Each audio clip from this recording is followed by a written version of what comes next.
students, this is part 2 of hybridoma technology. So I hope you have watched my previous part 1 video of this topic. So इस पिछले video में you have understood what is polyclonal and monoclonal antibody.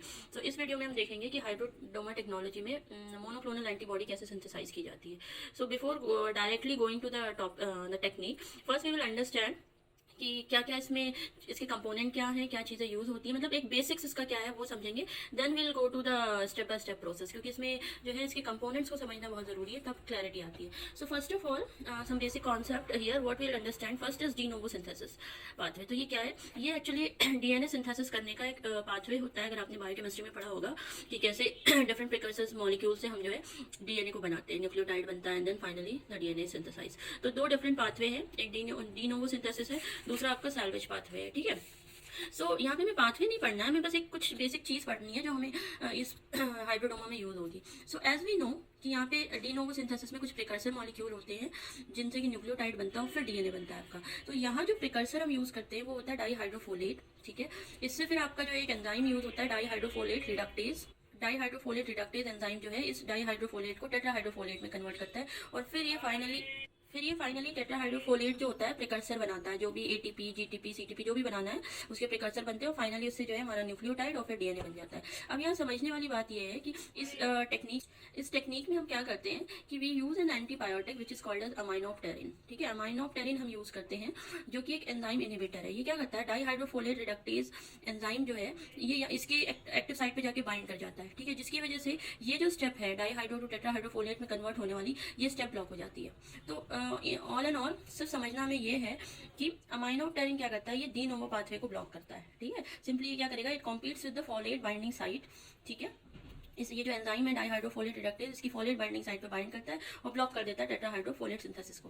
तो एक point तो आपको ये समझ आ गया कि अमाइनोप्टेरिन का क्या फंक्शन है. It simply blocks the D novo pathway. ठीक है. दूसरा हमें समझना है कि जो सैल्वेज पाथवे होता है, सैल्वेज पाथवे में कोई प्रिकर्सर नहीं बनता है. ठीक है. हम यहाँ कोई प्रिकर्सर को यूज करके डीएनए नहीं बनाते हैं.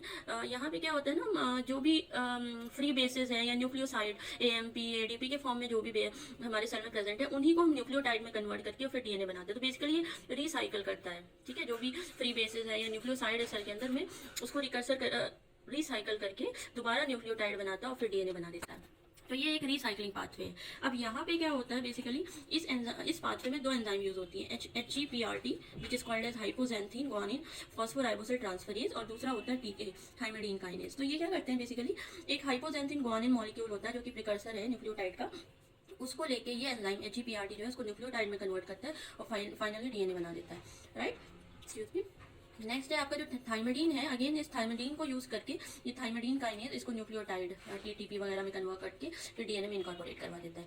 तो अब ये कह रहा है कि ये जो दो एंजाइम है hypoxanthine guanine phosphoribosyl transferase HGPRT और थाइमिडीन काइनेज, ये दो मेन एंजाइम है इस पाथवे के. ठीक है. तो अगर इस एंजाइम में कहीं भी इसके जीन में म्यूटेशन हो जाए या इस एंजाइम को किसी तरीके से अगर हमने ब्लॉक कर दिया तो ये पाथवे नहीं चलेगा. ठीक है. तो ये समझ आ गया आपको कि HGPRT का क्या रोल है, थाइमिडीन काइनेज का क्या रोल है और अमाइनोप्टेरिन का क्या रोल है. इसी का हम एग्जाम्पल लेके अब हम समझेंगे कि जो हमसे क्वेश्चन बार बार पूछा जाता है हैट मीडियम का. ठीक है. तो इस हाइब्रिडोमा टेक्नोलॉजी में हम हैट मीडियम यूज करते हैं. तो हैट मीडियम क्या है? तो इसमें बेसिकली क्या होता है, और भी डिफरेंट न्यूट्रिएंट ऐड होंगे बट जो मेन की प्लेयर है इस मीडियम के वो है यहाँ पे इसके फुल फॉर्म ये है कि हैट मतलब हाइपोजेंथीन, ए मतलब अमाइनोप्टेरिन एंड टी मतलब थाइमिडीन.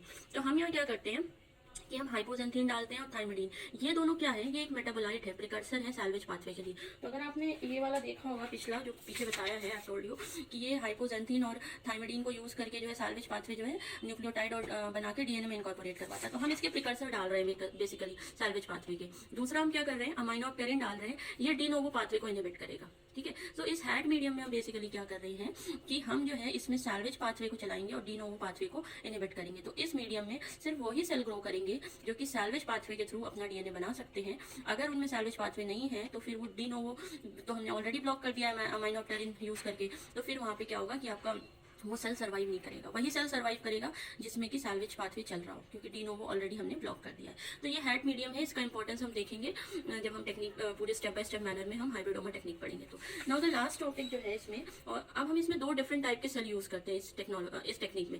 पहले होते हैं नॉर्मल बी सेल यूज़ करते हैं जो कि आपके एंटीबॉडी बनाते हैं, ये नॉर्मल होते हैं सेल, ठीक है। बट इसमें प्रॉब्लम क्या है कि इसकी जो लाइफ स्पैन है ये बहुत छोटी होती है, कुछ दिन या कुछ घंटे में ये मर जाते हैं, ठीक है। अगर आप इनको सेल कल्चर में ग्रो करेंगे they will die after short time. But जो दूसरे सेल है वो इमॉर्टल बी सेल होते हैं, माइलोमा सेल मतलब कैंसरस बी सेल हम यूज़ करते हैं। तो अब जो ये कैंसरस है तो ये डिवाइड करते जाएंगे, ये मरेंगे नहीं। अब इन दोनों सेल को क्या करते हैं हम फ्यूज करते हैं, ठीक है। बी सेल और माइलोमा सेल को मिला के हम एक सोमैटिक सेल हाइब्रिड बनाते हैं। और यहाँ पे जो फ्यूजन करते हैं will do in presence of polyethylene glycol. ये एक फ्यूसाजन, केमिकल फ्यूसाजन है जिसकी और इलेक्ट्रिक शॉक भी देते हैं, जिसकी प्रेजेंस में ये दोनों सेल फ्यूज हो जाते हैं। अब इसी सेल को हम फर्दर हैट मीडियम में ग्रो करेंगे, ठीक है। जल B grown in hat medium, ठीक है। और जब हम इसे ग्रो करेंगे तो हमें डिफरेंट टाइप के सेल्स मिलेंगे, उसके बेसिस पे हम आगे की प्रोसेस समझेंगे। So for this video this much information is sufficient, ठीक है। तो आई होप आपको क्लियर हो गया होगा हैट मीडियम क्या है, ठीक है। अमाइनोप्टेरिन क्या होता है, HGPRT क्या होता है, थाइमिडीन काइनेज क्या होता है। So in the next video part 3 will see the process. Thank you so much.